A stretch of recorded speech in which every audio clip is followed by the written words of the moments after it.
রাসূলের সামনে এই সান্ডা গো, এই গো সাপ বা গহি সাপ বা এই সান্ডা একে রান্না করে পেশ করা হলো।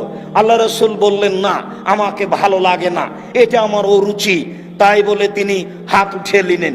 পাশে যারা ছিলেন তারা প্লেটটা টেনে নিয়ে খেতে লাগলেন আর বললেন, এটা কি হারাম? তখন আল্লাহ রাসূল বললেন, না, আমি হারাম বলি না, তবে আমার রুচিতে হয় না, আমি এটা খাবো না।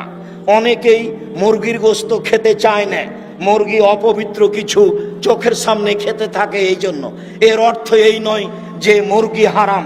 যার রুচি হবে সে খাবে, যার রুচি হবে না খাবে না।